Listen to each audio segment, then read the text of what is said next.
Let me start with giving a brief overview of what Talk in the Town is and the reason that we started Talk in the Town. Talk in the Town is a platform that we are creating at Nagrika to provide voice to city-based leaders, visionaries, actors, community leaders, experts from academia, from policy, from government, and general citizens, from small and mid-sized cities, as well as people who have been working in such places, to understand from them that how policy and people can be converged.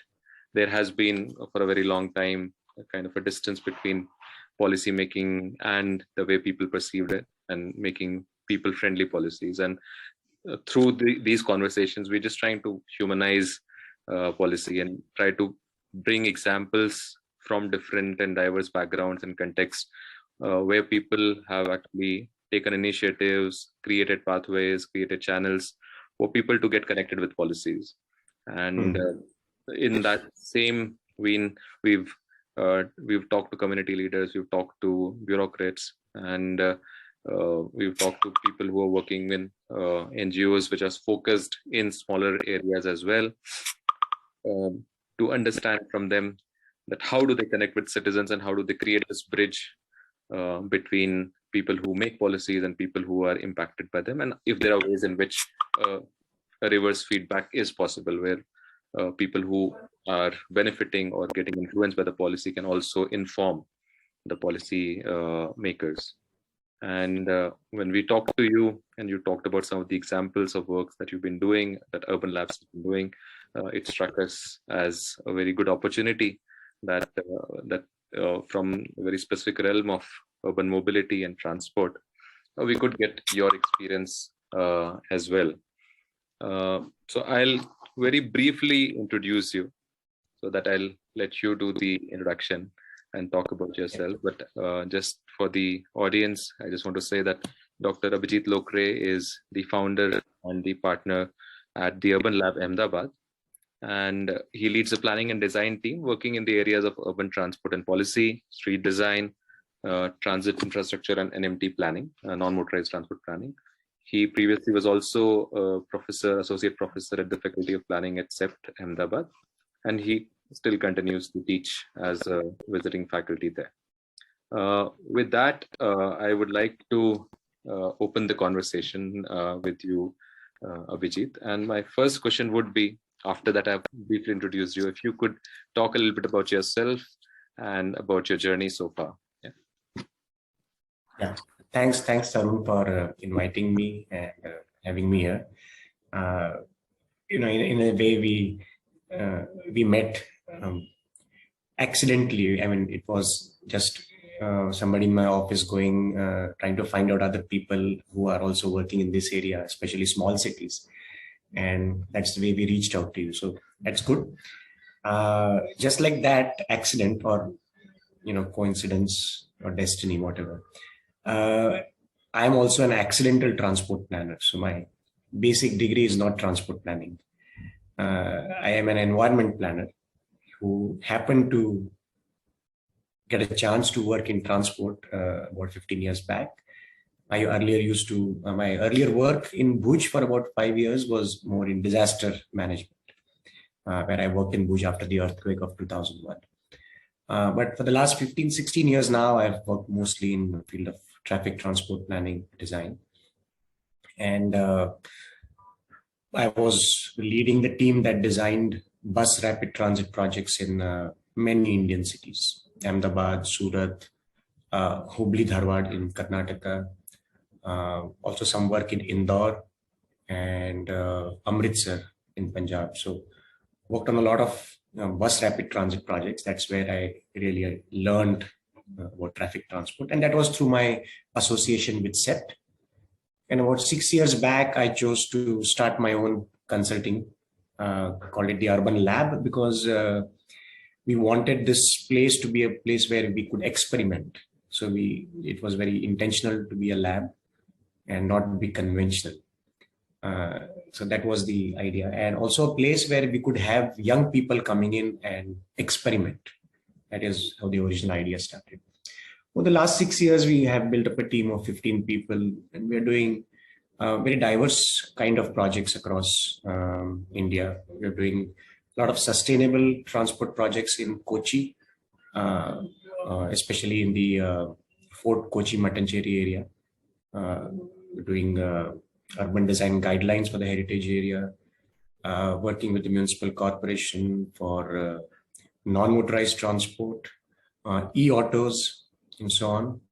I'm also working on the policy side of things through our work in Surat on the parking policy, uh, doing work with local governments on street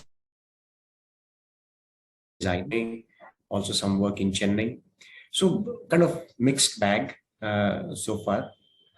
And yeah, so doing a lot of conventional traditional transport projects, but then also doing work like Bhuj, which we talked about last time, where we are working with NGOs based out of Bhuj, who are very keen on understanding the mobility issues there and understanding them from a different perspective, the standard conventional way of looking at transport, but bottoms up. I mean, talking to people and based on that, getting a sense of what Bhuj is dealing with. And somehow over the last 3-4 years, I've increasingly been feeling that we need to change the way we do projects. We really need to talk to people and work with them, and then generate what needs to be done, or then understand what needs to be done. And there have been learnings also from my past experiences at CEPT. I mean, the work was satisfying. We did a lot of good work, but now when I look back at it, I think we could have done something differently. Well, we'll talk about that as we go along.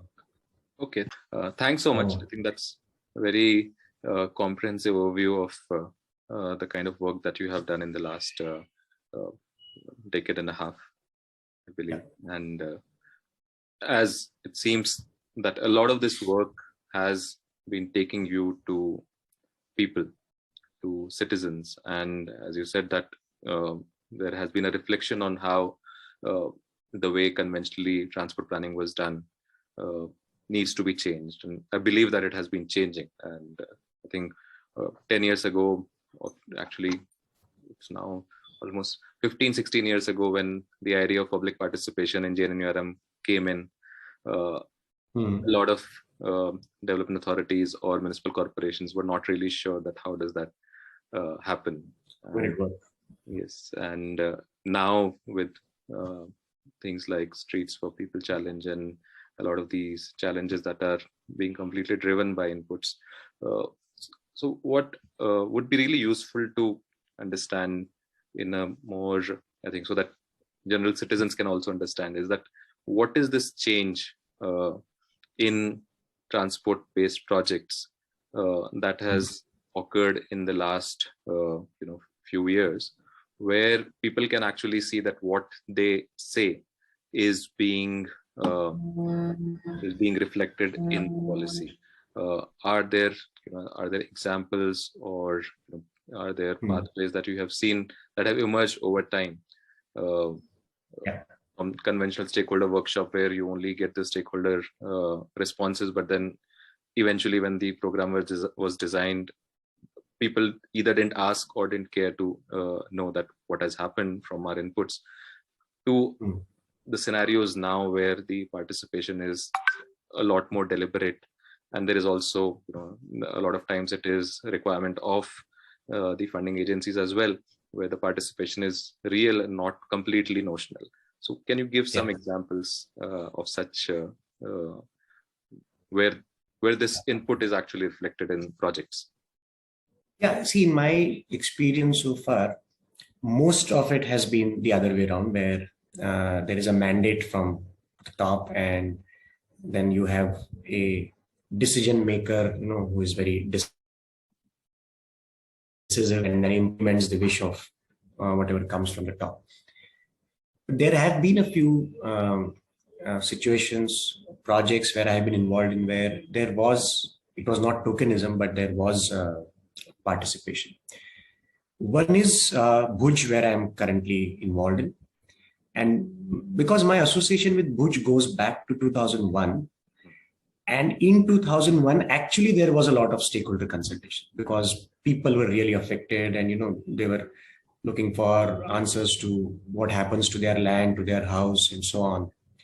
And whatever we had to do. So one thing, if I can kind of connect the dots is whenever there is adversity or a disaster, that is a time when people will have something to say about what happens to them in the future. Bhuj, I think, showed that very clearly.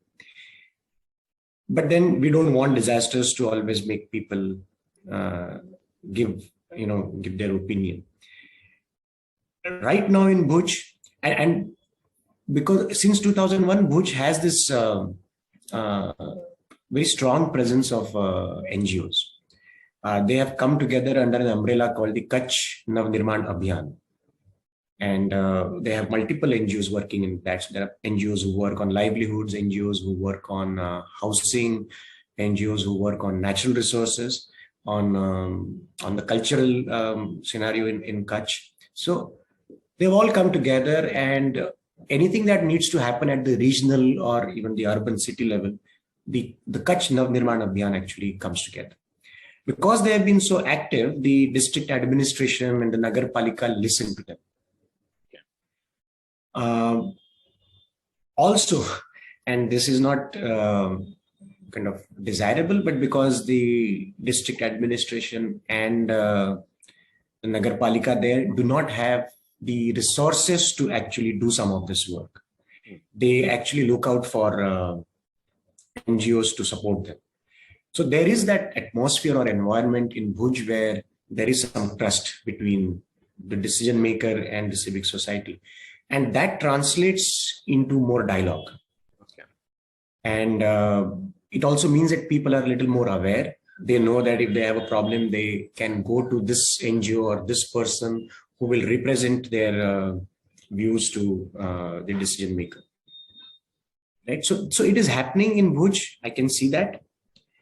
But I can also see it is happening in Bhuj because the government itself does not know the answers. So they're looking for the NGOs to give them the answers.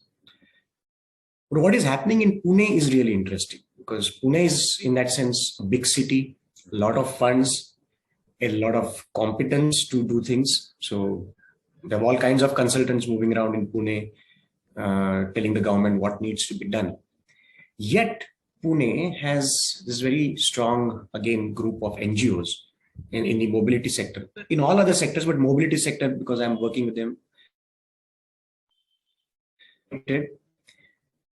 And on the other side, you have the municipal corporation.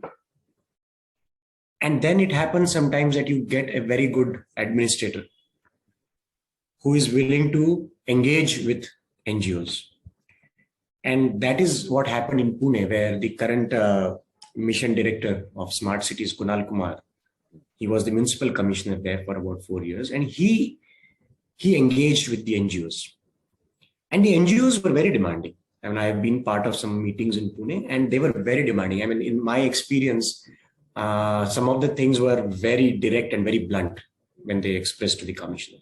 And I got curious. I mean, how can you be so blunt with the decision maker? And you had NGOs like Parisar, headed by Sujit Patwardhan, and then you had the Nagrika Chetna Manch, headed by a retired army officer.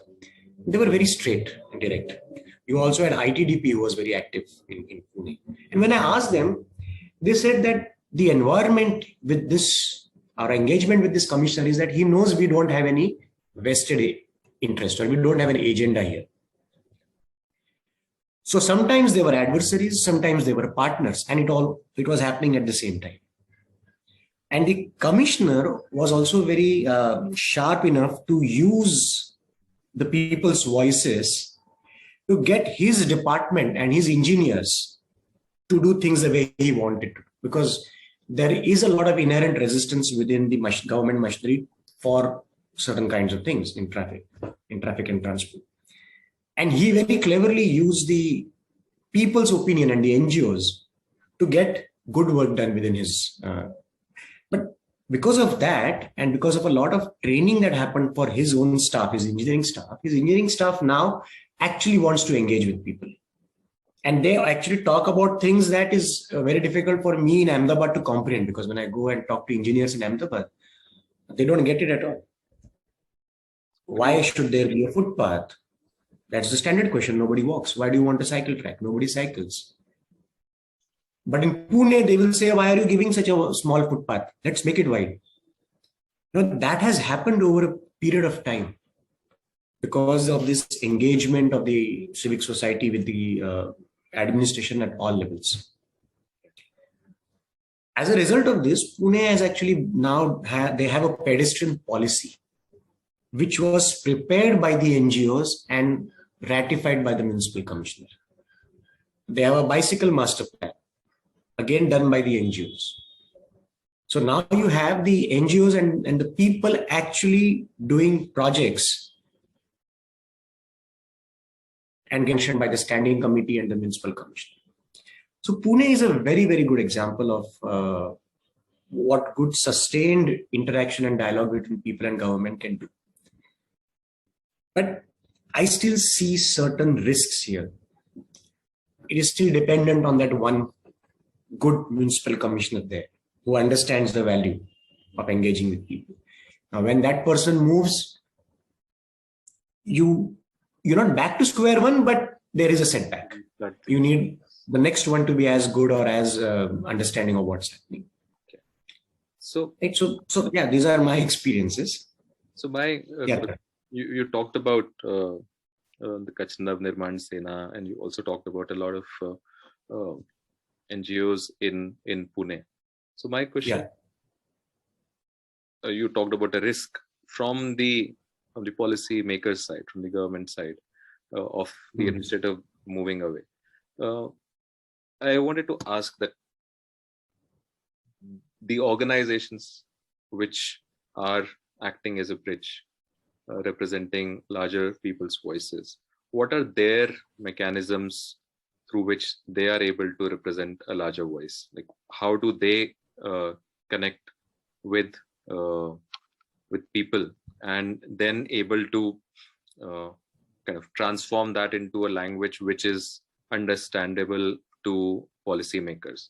So if, for example, if you go to a general population, if you go to citizens, their grievances or their aspiration or expectations are not going to be in the format of something that can be written in a bicycle master plan, or which can be which transforms into engineering design. So they are more day to day, they are more mundane, and then they kind of filter through organizations which are community based organizations, and then they get translated or interpreted at the policymakers level. So in a city like Pune, you use the word competent.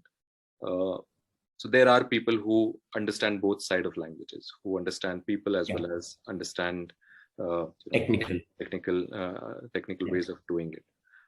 But in smaller and middle-sized cities, that kind of gap may exist, where the problems are still the same in a smaller and mid-sized cities as a larger city as well. But the solutions to be able to inform that from citizens might be difficult, right? So there might be organizations like Parisar or ITDP who are working in cities like Pune, Ahmedabad. But if there are not many organizations like this in a middle-sized city, small and mid-sized city, how does, say, a Kashmir? I just lost the last bit. Can you just say that last sentence? So I'm just saying that in a larger setup, there might be organizations which can talk the language on both sides. But in a smaller place, are there ways in which, and from your experience of Kutch Nirman Abhiyan, there are organizations that this is still possible, that the general and the mundane can still be provided in a language which can be converted into See, Bhuj is, I think, an outlier in that sense, where you have a body of NGOs who can express or who do express the people's views and opinions and their needs in a way to the decision maker. But my experience of in so far has been that we lack this in smaller cities to a large extent. This articulation of views to decision makers, and that I think is a big gap we have now. And one of the things that, as I told you last time, is we are getting interested in is how do we bridge this this gap. So any reflections from the kind of organizations that you have worked in Ahmedabad or Pune, that who are the people in these cities who kind of helm these organizations, and how do they kind of spread out and are able to bring diverse voices together? That how do they become citizens' voice? There would be a theme-based organization which is specific to only say pedestrians, or there is a theme-based organization specific to waste management. But then they still have a kind of a constituency, and then they are come together and then are able to talk. But what are those features or factors that allow them? Like in Dehradun, for example, we were talking about it, and the person said that that Dehradun has a very latent academic side to it. There are a lot of people who are very knowledgeable, who are aware of issues, and who know how things should be and how something is not right. And if you just get one person to kind of marshal and mobilize, there is enough latent force to kind of, even if they just show up as walkers, you still have people on the ground who can say that there is a force to reckon with. So in larger cities, what are some such factors? Like what gets people? Tarun, I think so. In a way, I think you gave some part of the answer when you talked about Dehradun. My sense is that a city like Pune, again, which has this very strong educational context and background where people are very knowledgeable, people think that they're very knowledgeable, they have an opinion and they want their opinion to be heard. It's a very cultural thing in Pune. If I compare Pune to Ahmedabad, so I have studied in Pune and I have connections in Pune, so I know a little bit, and I have stayed in Ahmedabad for 20 years now, so I know some of Ahmedabad. Ahmedabad is not like that. Ahmedabad is in that sense a very commercial, business-minded, oriented people here. There are good NGOs, but it's nowhere. They are working at nowhere the level that Pune is working, or even Bangalore. Bangalore has some very good NGOs who are making their voice heard, who have come together and who are organizing for some causes. So I think one is the culture, one is the context in those cities. I think that makes a huge, huge difference. Again, traditionally, Gujarat has had a very strong bureaucracy. And the top-down approach is very, very strong here. If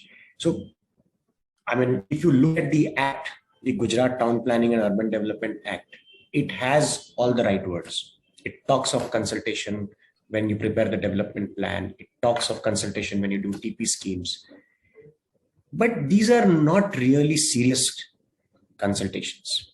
It is a tick mark to be done because the Act says so. Decision making is still top-driven. I know many of my friends in Gujarat will not agree with this, but I think Ahmedabad has a long way to go in this. The reason I think is the context, the culture that is there in that city. That there are certain cultural factors, contextual factors, which kind of lead to citizen voices being more active in certain places, and that is missing in a lot of small and mid-sized city context. So since we have an example that you talked about, so we thought that maybe we circle back to Bhuj, and you referred to it as a civil society, like the vision is being kind of designed by the civil society.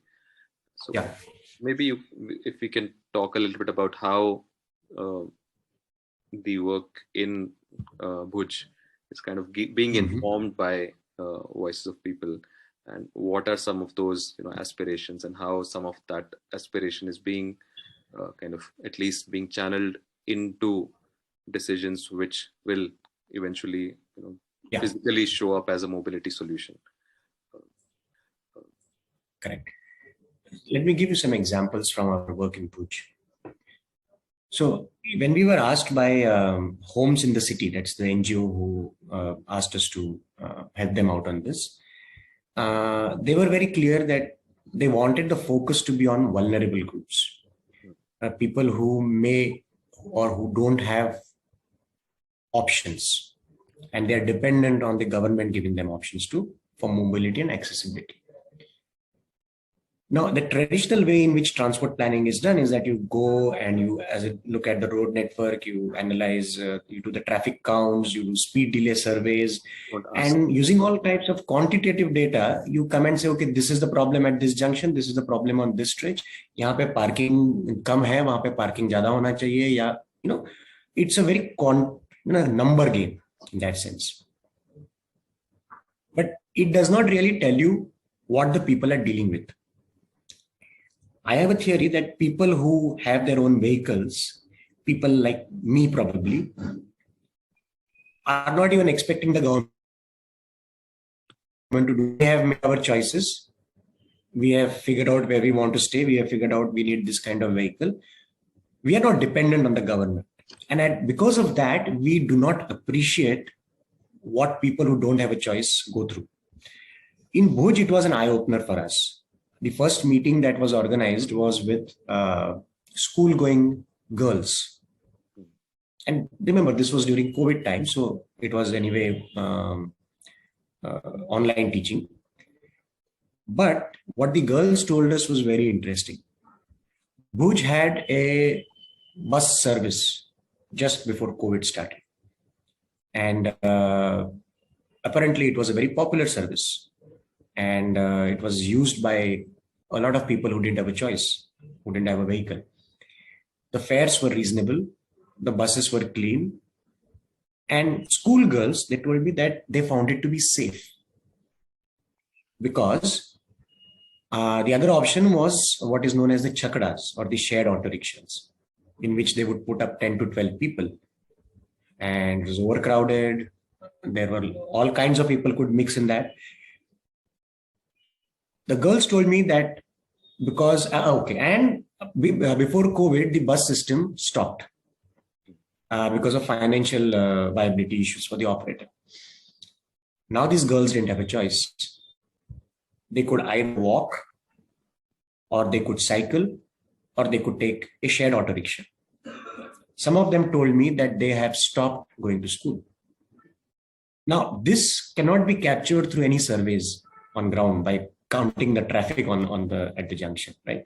This was shocking. And I was like, they said that my mother says that I cannot send you on a cycle because it's not safe. And walking is really far. It's really far. So we stopped going to school. That was the first group. The second group were a group of working women. And the same story.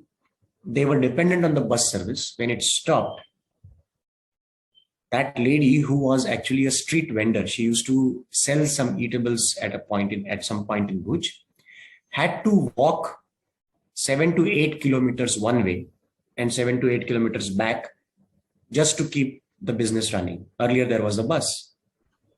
So now she says, I walk an hour and a half to go there, an hour and a half back. And the walking environment is anyway bad. There were many such, responses from people. And then when we had this visioning exercise where we invited a lot of people, and when I made this point, when I was discussing our findings, the vice president of the Nagarpalika was adamant that this could not be possible.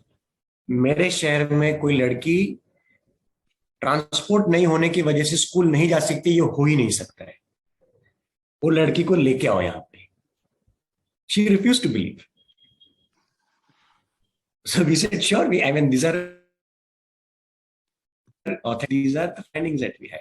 So, but see, people, I really got it that day that people, I know that she is a career politician. She has been in politics for a long, long time.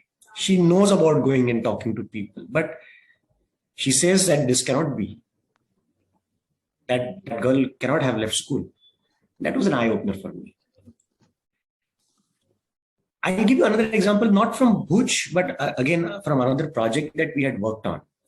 So there is this NGO in Ahmedabad called INHAF, the India Habitat Forum, headed by Kirti Shah. Maybe you have heard of him. So Kirti Shah had approached me about 4 years back when I had just started the Urban Lab, and he knew that I had worked on the Ahmedabad BRT. So he asked me, can we work together? And I want to represent the people's voice on Ahmedabad BRT. He said, Ahmedabad and Pune, dono BRT ka humko, we want to get the people's voices on this. What are the issues? And he asked me a set of questions, and he said that I don't believe in the BRT. He asked me a set of questions, and why are we taking away space from other people, and this is not working. And I was very smug in my knowledge that BRT is good. I know the technicalities of the BRT, and I explained him all the logic behind it. And then he pointed out that in spite of that, why is there no acceptance of the BRT in Ahmedabad? Why is there so much resistance to BRT in Ahmedabad? Probably when you worked on this, you didn't listen to people. You never went to the people. And I said, yeah, we really didn't go. It was a project pushed through by the government with a very able administrator who had a job to do, get it done in so much time without cost overruns. And we supported him in that. So anyway, I started working with INAF on this, and we did again a lot of surveys of people who are actually traveling by bus in both Pune and Ahmedabad. And in Ahmedabad, the results were again surprising, again an eye-opener for me. What they were dealing with and what I was said that I could provide, I am an expert on BRT, were completely different. They were dealing with issues like the drivers are rude. Sometimes the buses are overcrowded. A lady said that the doors have automatic opening and closing, and she got stuck and her hand got fractured, and she had a big story about it. And people had all kinds of views about what could be done to make it better. And finally came out with a report. And in that, one of the things that people were talking about is affordability. They were not really interested in the design. What is the width of the curbstone and what is the bus height and how are the seats, which we had designed a long back. But they had other issues. They had issues like, we do trip chaining. Especially women, we go out, do one thing and then we have to do multiple tasks. We have to purchase vegetables, then we have to drop the kid at the school, then we go to our workplace, and then on the way back, we do something else. So how does BRT address trip chaining? I had no idea, because that was not what I was taught to do. I was taught to go and do household surveys, and household surveys where there were data sets, and then you have to analyze the data and say, okay, this is the trip pattern, this is how people are moving in the city, and assign trips and assign routes. So again, big eye opener for me that talking to people is really, really critical. Why? That one question that Kirtiji asked me is, why is BRT not accepted? And I could get that. It is not accepted because we never went to people. We never asked them what are their needs. We said, we are building a beautiful BRT, take it. You better take it and you better like it. Right? I'm still proud of the system, but in hindsight, I think we could have done things a little differently, engaged with the civic society a little more. So, if it was done, and for example, if and we don't need to specifically talk about the BRT project, and we know what happened in Delhi, and but it's still the system in Indore is still among the ones which is running better. But in Bhopal, there are very similar issues as well. Yeah. Pranjal would know about that, right?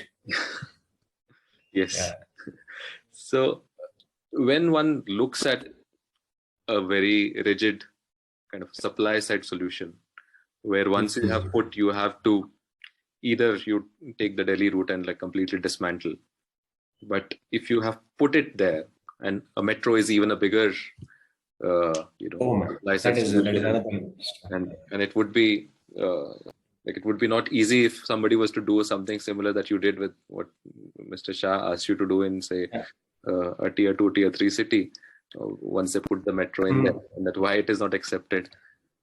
So if this was done before, if something like this where people's opinions were taken before, what kind of changes can be made? Like is there a way in which we can tell general citizens, like people, that in your city people are talking about, say, installing a BRT, or they are talking about light rail, or they're talking about a metro, but if somebody came asking and you were to tell things, are there ways in which decisions could be different?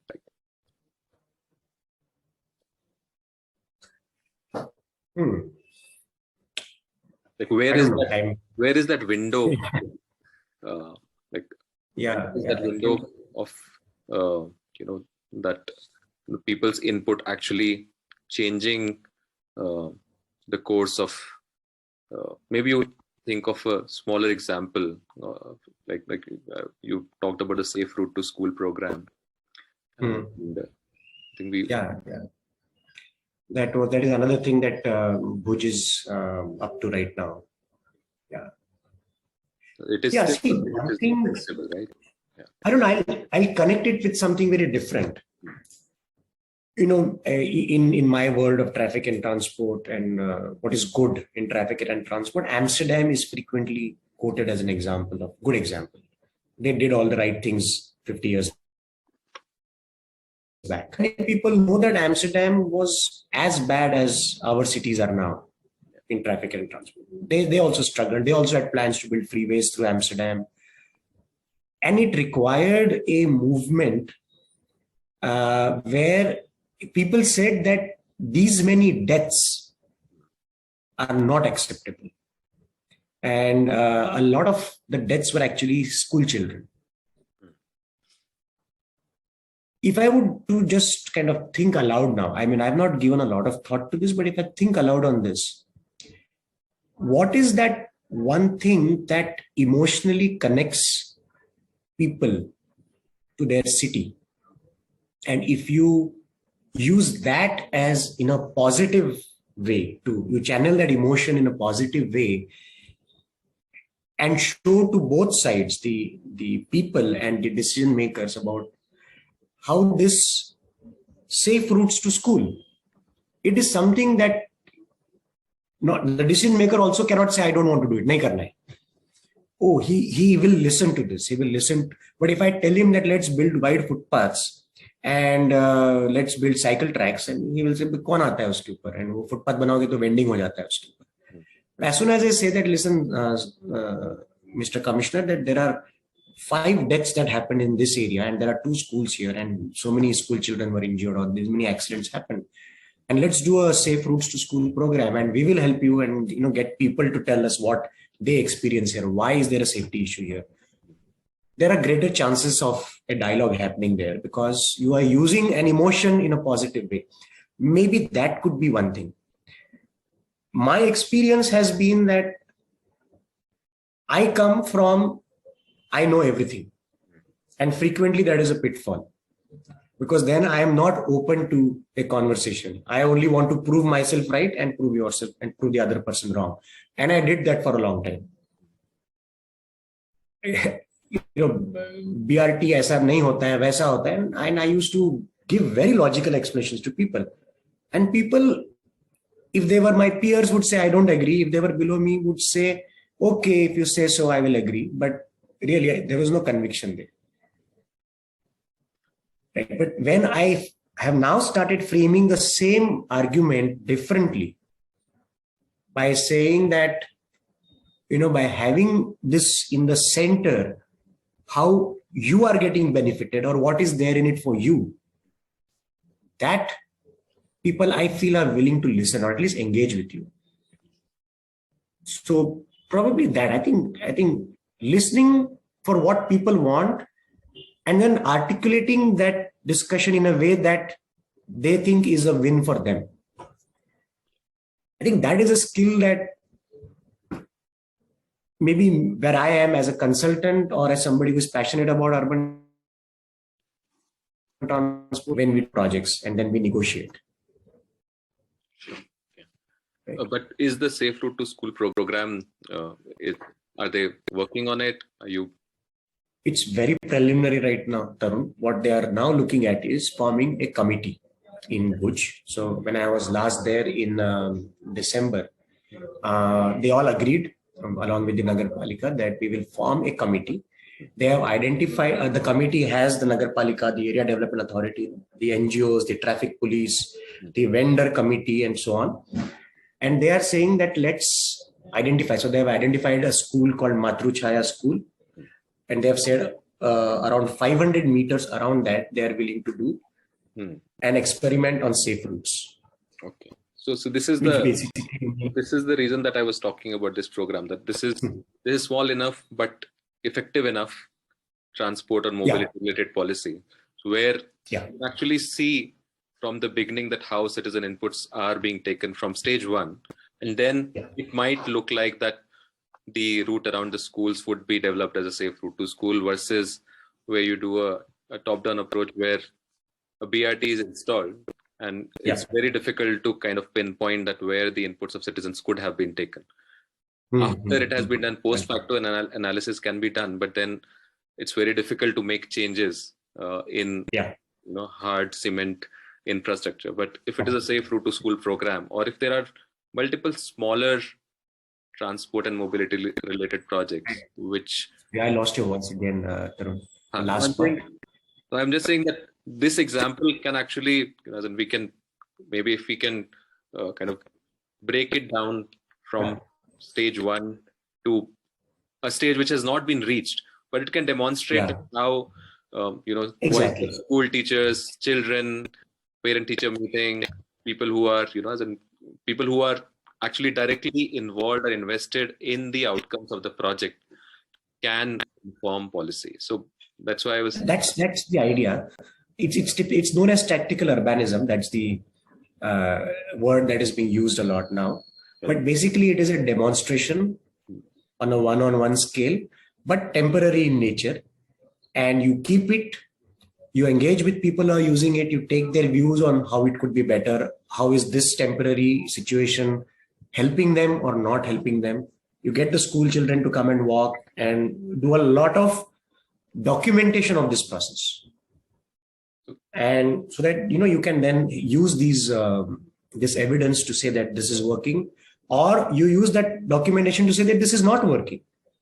You may have a corporator who says that, listen, this has to be done like this because I am a corporator from this area. Okay, let's do it. Let's keep it for 2 days and let's test it out. And you come, I'll come, and let's look at what is happening. Let's talk to people. Maybe that will make a difference.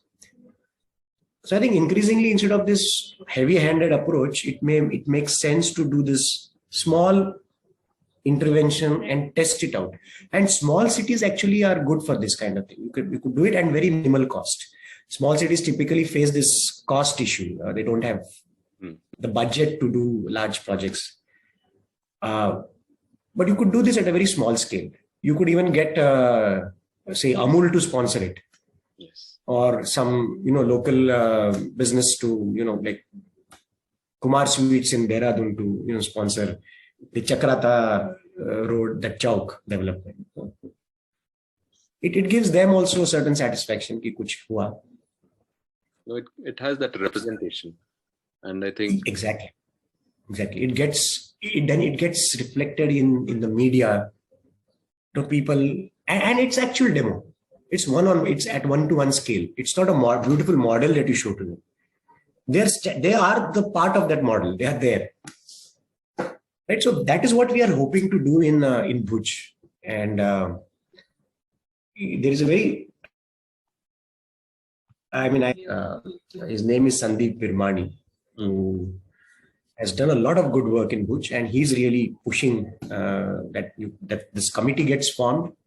One is the Safe Routes to School program, and then there is another street in Bhuj, which is kind of a main street for them in front of the bus station, and they have the vegetable market in the morning from 5 to 7. So that entire space in front gets used by different stakeholders in different ways at different times of the day. So what we are now trying to figure out is, can we actually do a demo that is about a 500-meter stretch? Do a demo on this 500-meter stretch also. Reroute traffic, reroute the state transport buses also. Because right now they are using that street to come there, and we are saying, okay, let's take a slightly longer route. Maybe it will add a kilometer or so for your buses. But these are regional buses. These are anyway coming from 50 kilometers away. In terms of time, it may mean 10 minutes more to reach the station, but approach it from the back so that the front portion is free, because that is the most thriving, bustling commercial part of Bhuj. That is the second one which we're trying. And the third one is something that they have been trying for a long, long time. So like a lot of old cities, Bhuj has this shopping street in the heart of the city, a very narrow 200-meter stretch, very narrow, 8 to 9 meters probably. No traffic actually can go there also, but still you have these scooters and two-wheelers trying to go through. We have these nice awnings, which have a lot of nice shade, and there you get all the typical Kachi, dresses and the jewelry and so on. So we are trying to push for pedestrianizing that. So that is the third thing that is on the agenda, is that we want to work with the shopkeepers, because most of the vehicles that are parked there are of the shopkeepers. People who come to purchase actually walk. It's very walkable. So we want to work with them to sort out their parking issue. And if we can sort out their parking issue, then are they willing to let this be pedestrian in nature? So the Sandeep is trying to get a lot of consensus.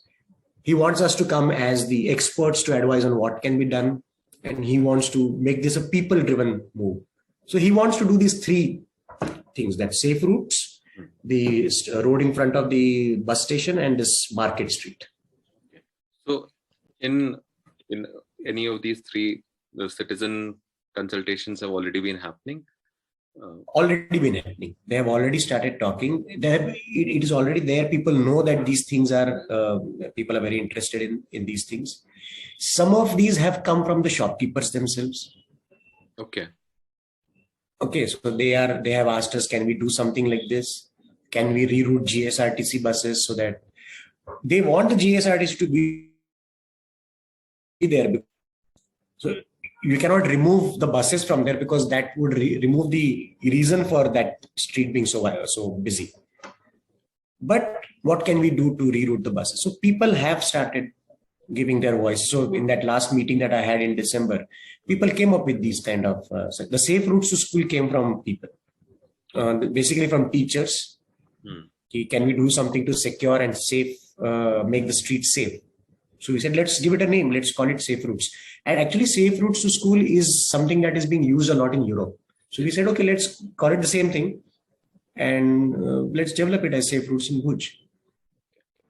So right now what we are trying to do is finding out whether there are any funds available for doing the in future interventions. Yeah. One last thing, we had talked about this bus, public bus that was there which stopped. Yes. In all our consultations, this came across very strongly. They wanted the bus to revive. They wanted the bus back. The issue was that the operator, we went and met the operator and talked to him, and he's very enthusiastic. He wants to do it. He's a native of Bhuj. But he says that it is financially unviable for me. If you can help me to find out some government support, some viability gap funding, where I can at least break even, I am willing to take this up again. So there is willingness there. So now again, trying to push the Nagarpalika that, listen, you have a case. People are saying they want the bus to start again. Please go to Gandhinagar, talk to the Urban Development Department. They have a Mukhyamantri Shahri Bus Yojana. and there is money available under that.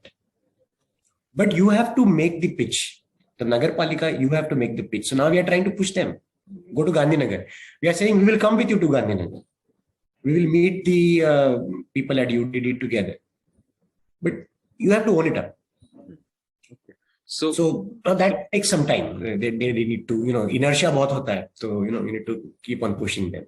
So you just gave an example of a scenario where you kind of been that bridge, that, okay, people have a very simple demand. We want the bus, once the same question gets transmitted at the level of, say, the UDD or the transport department, it's not just that people want the bus. Then you have to think of the feasibility, the viability, the routes, and the cost and everything. But for people, it's just as simple as that we want the bus. So give us a bus, please.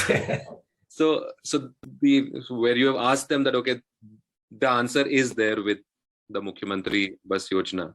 They would have probably not known if you were not there, or if such a platform was not there. So they don't know it is one thing. The other thing is also that Yojana itself could be tweaked a little bit to make it friendlier. For example, the Yojana gives them capital grants. What the operator is after really is operational subsidy, because it is difficult for him to break even on operations. Okay. So, but even for something to happen, somebody needs to tell. Even people. Somebody needs to write a proposal in a format that the department understands. Because they will have to do some vetting. How many buses, how many routes, what is the demand? Will our grant be used? Because that is the way government operates. It has to be on paper. Nagar Palika probably does not have the expertise to do it. So they will require somebody to do it for them. So my question was basically flowing from there, where you have this example where this could be done at the level of Gandhinagar, where this is get connected with the decision maker. But for the three programs which are at the smaller scale in the smaller city, safe route to school or the junction or the street, is there an example of this interface between you or the local civil society as a platform for citizens talking to decision makers and relaying this, basically an interface between the government decision makers and the platform where some such voice is actually converted into a policy? There is nothing formal right now, as far as I know. Okay. The last meeting that I had there was where this interaction happened with the citizens and where the Nagar Palika and the Area Development Authority were also present. What we are trying to do and what Sandeep is trying to do in Bhuj now is forming a committee which has representatives from the groups that were present there. And this committee and this group interacts regularly. Once a month is what we are looking at. And I have said that as a technical support, I'm willing to be part of it. I mean, I can come down to Bhuj and for a monthly meeting. But ultimately, and this is what I kept on stressing in that meeting, that it is you people who will have to take the initiative. I am, in that sense, an outsider, though I have a lot of connections with Bhuj, and they were willing to do that. I mean, and then now Sandeep is trying to push and get people on a committee. The next thing, so two things that we discussed. One is that the Nagar Palika comes under, so in terms of hierarchy of decision making, the district magistrate is the boss, if I can say, he's the head or he's the senior most person there, the IS officer. His duties, he is actually not supposed to look after urban issues or urban transport issues. It is not part of his mandate.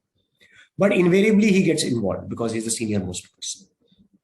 So they have SDM, the sub-divisional magistrate, who is the, I think, chairman of the Area Development Authority. So he is involved in that sense. The real deal now, as I understand, is there is a director of municipalities, which in hierarchy is overlooking what the Nagar Palika is doing. The director of municipalities has a regional office at Rajkot, which is again about 200 kilometers away from Bhuj. So what I understood from the last meeting is that you have to get them on board if you want the Nagarpalika on board. Okay. So there is an IS officer who manages director of municipalities. So, get him involved. Okay. So the next step that we are looking at is probably, and just before this next wave started, idea in Jan was to go to Rajkot and make a presentation, and then go to the DM in Bhuj and make a presentation and get their alignment that we want to form this committee, get their blessings that this is the plan, and we will have one member from the government or one or two people from the government also on this. The sense that I got from the town planner in Bhada is that they will welcome this because they are looking for to do these kind of things. So basically, the idea is to get voices in one room to be able to. I think that is one very good way of kind of getting voices. That if you have people who are decision makers as well as people who have a stake in a common place. Yeah, I think we've one last thing, Tarun. Yeah. We have this Street Vending and Livelihood Protection Act, right? And which lays down very clearly what needs to be done. There has to be a census done, and then there have to be license issued, and then space has to. Pardon? You're talking about the Union Government Act, or it's a Gujarat. Yeah, the Central Government Act. Yeah, the Central Government Act, the Livelihood Protection Act, right? Bhuj is one city that I know of which has really moved ahead on this. Okay. They have a census of vendors. Vendors have licenses. They have formed a town vending committee. They have got All India Institute of Local Self-Government to identify where these vendors actually sit. The next step that they now need to do is plan those areas and design those areas, as that is what the Act says. That you need to design those areas for vendors. So that is a long-term plan that they're trying to do. That as part of this process, they also want to start looking at organizing the vending spaces properly. Right. So hopefully that should be the next thing on the agenda. But this is a good example of how an act designed at the central level actually can mobilize. Yeah, because in Ahmedabad, this is not working at all. Yeah, in a lot of places. Yeah. The municipal corporation is not interested here. Okay. So I think we've kind of encroached upon 1 hour over and above 5 minutes. Maybe one last question, Sure. which is a more overarching question. Like if there are organizations working in smaller cities who are trying to work at the intersection of, say, transport and mobility. And I was in a room with a transport planner some time back, and there were at least 30 people. And then we were talking about something similar for a safe route to school program. And then everybody came and said something. And then he was like, everybody thinks that there are transport planners because it's the easiest thing. It's the easiest thing to do. But it is such a it's an issue which pervades each and every activity of your daily life. Like without mobility, you in a city, Absolutely. There is no reason to exist sometimes. So is there hope, and what would be your a message to people and organizations working in smaller cities, trying to be those people who want to do transport planning, but basically who are trying to solve issues of people to move, from your experience? Yeah. Okay. So, just as a response to what you said, that everybody thinks they are a transport planner. Absolutely true. Right? Because as you say, it affects us. And everybody believes that they know what needs to be done. I mean, if you talk to the guy on the street about what can be done about the traffic problem, he will give you clear solutions. But if you ask him what should be done about the housing problem, he will not be able to tell you. Right?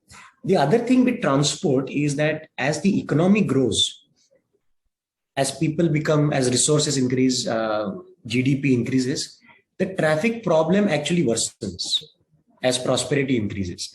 This is one of the things that actually is inversely, it deteriorates as the economy improves.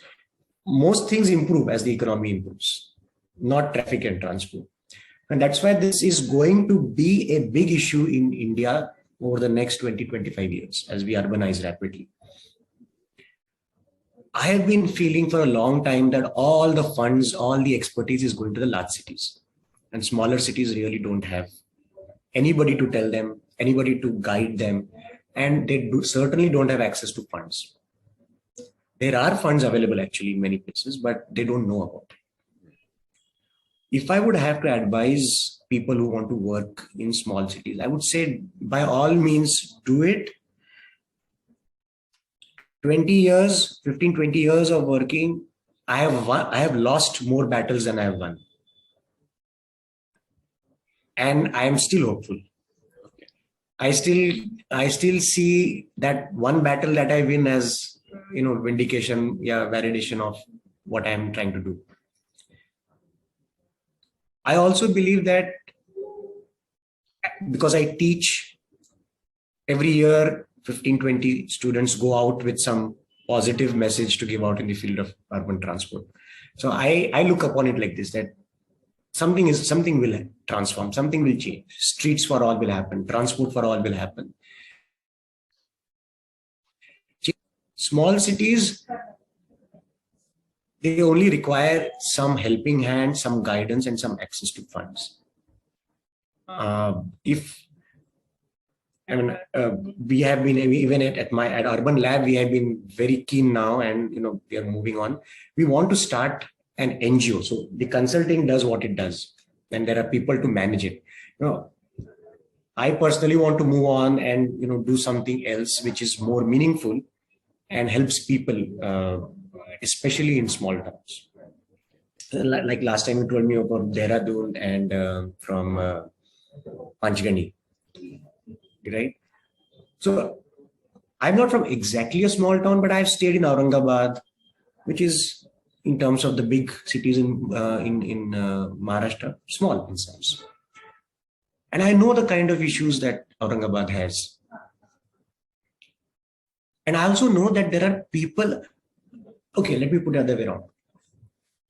If you actively search for people who are passionate about these causes, you will meet them. You will find them out. You need to make an effort to reach out to these people, to reach out to these groups and network with them. I think we have to create a coalition of partners who really believe in these things. And we should let aside the small petty differences. I've seen too many good people not engage because of some differences in opinion. I think that we have to be bigger than that. Definitely.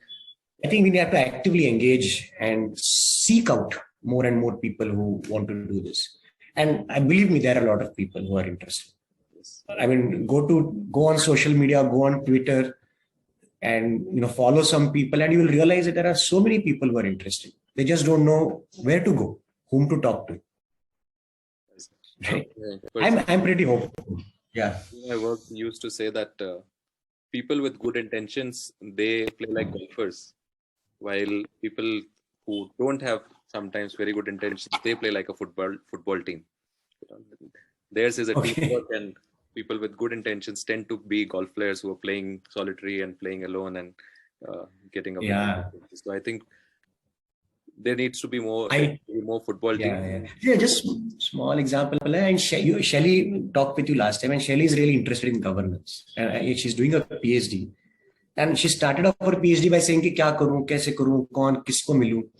But in the last 3 years, she now knows so many people who are interested in this stakeholder consultation, in participatory planning. And now she says, I wonder where these people were. And they were always there. We just didn't know where they were and how to reach out to them. Jab find out who they are. And that's happening. Like once we have started this talk in the town, we are hearing about so many people who are doing things which 10 years ago probably were not on the radar of mainstream policy thinking. And now ways in which even actual policies, there is still a lot of notional policy work which depends on people's voices, but then the real work which also is being defined by what people actually feel. And those frameworks are getting slowly, steadily, they're creeping in, they're making themselves. In 2004, Chennai used 1994 ka public consultation as the uh, uh, Okay. basis to say that we have done public participation. There's some UN program in the 80s or 90s which they used in 2004 to say that we had done this. But now, Oh, so we are. You thanks so much for that very hopeful end to the this conversation. That message is very, very positive, and we hope that there would be ways in which we will be able to kind of enable this, this synergy, and maybe creating a football team of people with good intentions. yeah, And we'll correct. definitely be in touch, especially on some of the things that you talked about, the issues that smaller cities face in the realm of transport. Let's stay in touch, and we have the recording. We'll be processing it, and then we will be putting it out. And I think there would be there are a lot of open-ended threads that we would like to pick up Sure. in the future as well. And thanks again. Thanks, Arun, for having me here. Thanks. Thanks.